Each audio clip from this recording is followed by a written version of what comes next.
Dhamaal 4 equals to कभी खुशी कभी गम। अब यहाँ पर मैं इस मूवी की कंपैरिजन कभी खुशी कभी गम मूवी से बिल्कुल नहीं कर रहा हूँ, बट यहाँ मैं आपको समझाने की कोशिश कर रहा हूँ कि ये मूवी मुझे कैसी फील हुई। जहाँ पर इसका फर्स्ट हाफ तो ब्रिलियंट था, जहाँ पर आप इंटरटेन होते हो, मज़ा आता है, पेट दबा दबा कर हंसते हो और सरप्राइज भी होते हो कि ये इन्होंने कितना अच्छा बना दिया।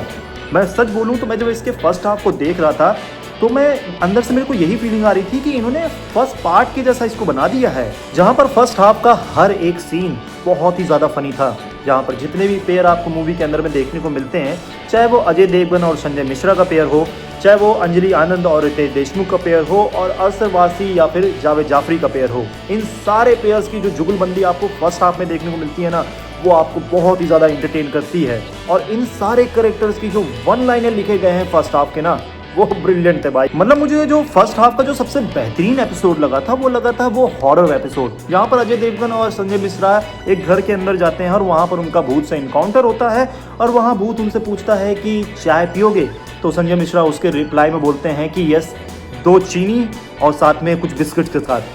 तो वो पूरा सीन इतना ज़्यादा हिलेरियस था, उसके कारण मुझे ये मूवी बहुत ही ज़्यादा मज़ा दिलाने लग गई थी। और इसका फर्स्ट हाफ भी जिस तरह से एंड होता है ना, वो मेरी एक्सपेक्टेशन इसके सेकेंड हाफ को लेकर बहुत ही ज़्यादा बढ़ा देता है। बट जिस तरह से इसका सेकेंड हाफ स्टार्ट होता है और आगे बढ़ता है और ख़त्म होता है, वो पूरी तरह से डिसअपॉइंट कर देता है, क्योंकि मूवी अपने आप को सीरियस बनाने की कोशिश करने लग जाती है अपने सेकेंड हाफ में, और जो कि ये मूवी होती बिल्कुल भी नहीं है।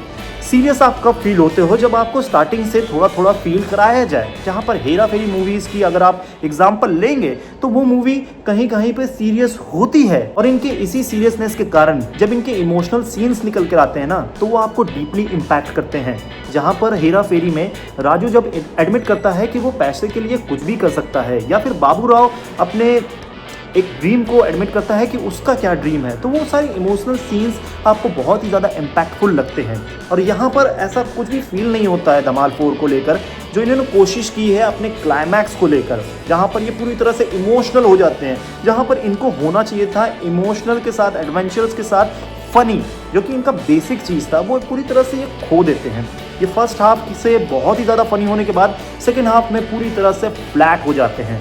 जहाँ पर मैं वेलकम टू द जंगल के साथ अगर इसकी कंपैरिजन करूँगा ना, तो मैं मानूंगा कि वेलकम टू द जंगल का जो सेकेंड हाफ था, इसके सेकेंड हाफ से बहुत ही ज़्यादा बेहतर था, क्योंकि वो पूरा क्रेजी केओस वाला जो क्लाइमैक्स रखा था ना वेलकम टू द जंगल में, ये फेल हो जाते हैं उसको पुल ऑफ करने में, और ये पूरी तरह से सीरियस और इमोशनल हो जाते हैं। और इसी कारण मेरा जो एक्सपेक्टेशन इसके फर्स्ट हाफ को लेकर बना था, इसके सेकंड हाफ को लेकर, कि हाँ भाई ये मूवी कुछ बड़ा डिलीवर करने वाली है, क्योंकि इसका फर्स्ट हाफ का ओपनिंग ही सीन इतना गजब का था, जहाँ पर कॉमेडी भी हो रही है, सस्पेंस भी चल रहा है, एक्शन भी हो रहा है, और फिर जिस तरह से ये अपने ओपनिंग सीन को ख़त्म करते हैं ना, तो वो मुझे एक्सपेक्टेशन मेरी बहुत ही ज़्यादा बढ़ा देता है कि या इस मूवी के अंदर में मुझे अलग तरह का ड्रामा देखने को मिलने वाला है, एडवेंचर देखने को मिलने वाला है।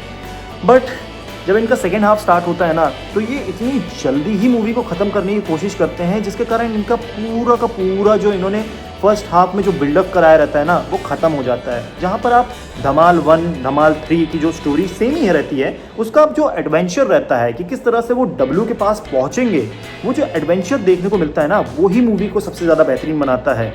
और इन्होंने सिर्फ और सिर्फ 30 मिनट्स के अंदर ही उस एडवेंचर को ख़त्म कर दिया। सिर्फ पानी के ऊपर इन्होंने बोट चलाई और उसके बाद तूफान आ गया और बस ख़त्म, ये पहुंच गया आइलैंड पे।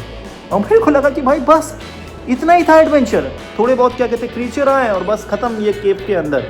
और फिर केव के अंदर जाकर इनको ख़जाना मिला, उसके बाद सर्वाइवल मोड स्टार्ट हो गया, फिर उसके बाद इमोशनल सीन स्टार्ट हो गए, जिसके कारण मैं मानता हूँ कि कॉमेडी पूरी तरह से मर गई। जो मैं एक्सपेक्टेशन लगा के चल रहा था इसके क्लाइमैक्स को लेकर, वो नहीं देखने को मिला, क्योंकि होना ये चाहिए था कि ये लास्ट के क्लाइमैक्स सीन में एकदम क्रेजी हो जाते। इतने सारे ब्रिलियंट एक्टर्स थे इनके पास, इतना सारा सब्सटेंस था कि ये क्या नहीं कर सकते थे, और इन्होंने क्या करके दे दिया समझ में ही नहीं आया। इमोशनल पता नहीं क्यों होने चले गए, मुझे नहीं समझ में आया, और जिसके कारण इसका सेकेंड हाफ मेरे को बहुत ही ज़्यादा डिसअपॉइंटेड कर दिया, क्योंकि इसका फर्स्ट हाफ बहुत ही ज़्यादा बेहतरीन था भाई। मेरे जितने भी आसपास के लोग थे वो पूरी तरह से फर्स्ट हाफ को एंजॉय कर रहे थे, पेट दबा दबा के हंस रहे थे, और सेकेंड हाफ में पूरी तरह से सब शांत हो गए थे।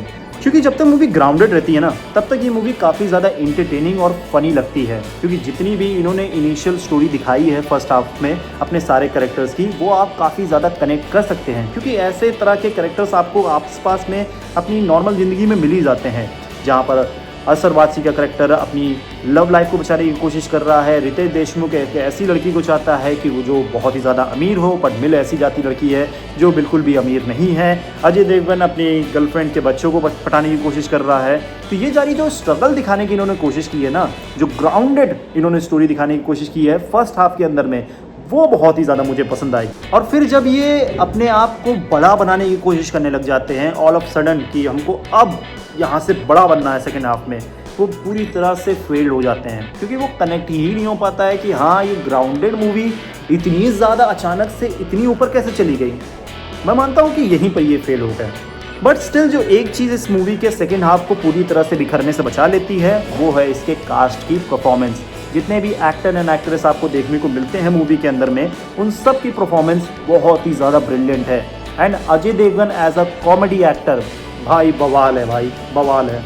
मतलब उनके जितने भी डायलॉग डिलीवरी थे मूवी के अंदर में और जितने भी उन्होंने एक्सप्रेशन दिए, भाई वो बहुत ही ज़्यादा फनी थे। मुझे मज़ा आया जितने भी टाइम उनको मैंने स्क्रीन पे देखा। एंड मैं मानता हूँ कि बॉलीवुड के अंदर अक्षय कुमार के बाद अगर कोई कॉमेडी अच्छी से करता है तो वो अजय देवगन करते हैं। और मैं एक्सपेक्टेशन लगा के चलता हूँ कि वो आगे और भी ओरिजिनल कॉमेडी मूवी लेकर आएंगे और हमें एंटरटेन करेंगे। बाकी संजय मिश्रा, रितेश देशमुख, अरशद वारसी, जावेद जाफरी, अंजलि आनंद, इन सब की भी कैरेक्टराइजेशन बहुत अच्छी थी मूवी के अंदर में। इन सब के भी वन लाइनर बहुत ही अच्छे थे। स्पेशली मुझे रितेश देशमुख का वो सीन बहुत अच्छा लगता है जब वो अंजलि आनंद के कैरेक्टर के साथ शादी करके जाते हैं, उनके बाप को बताते हैं कि लो हमने शादी कर ली है, और उनको तब वहाँ पर असलियत पता चलती है कि जो वो सोच रहे थे वो बिल्कुल ही नहीं है वैसा।